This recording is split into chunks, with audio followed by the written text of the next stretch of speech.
কোৰবানী কৰিব সেইটো কামটো বাধা কৰিবৰ কাৰণে মানে চেষ্টা কৰিছে আৰু ইতিমধ্যে কিন্তু কিছু কিছু জেগাত খিলঞ্জীয়া যিবিলাক মুছলিমসকলে কিন্তু বহু ক্ষেত্ৰতো তেওঁলোকৰ মানে এই কথাবিলাকত কিন্তু তেওঁলোকৰ সমত আছে কিন্তু এইটো কথা জানো যে আমি মানে অনবৰতে য'তে ত'তে বহি ৰাস্তাই ঘাটে বহি নামাজৰ নামত আৰু যেতিয়া নেকি ইলেকশ্যনৰ ডিউটিৰ মাজতো তেওঁলোকে কি কৰিছে নামাজ পঢ়িছে এইবোৰ কথা কিন্তু আমাৰ জীৱনৰ কাৰণে এটা আকৰি হৈ যায়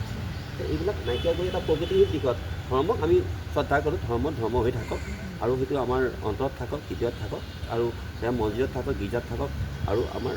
হেৰিত থাকক মানে আমাৰ মন্দিৰতে থাকক লাউড স্পীকাৰত আজান দিয়াৰ বস্তুটো দুটা বস্তুত মানে কি যে মোৰ এটা মানে মই মানে চিন্তা কৰিছোঁ যে যিটো নেকি মগৰিবৰ যিটো আজান বা একেবাৰে প্ৰতিনিধাৰ যিটো আজান সেইটো এটা হেৰি আছে সেইটো এটা আমাৰ সজাগতা এটা মানে কাহিনী এটা বিৰাজমান হৈ আছে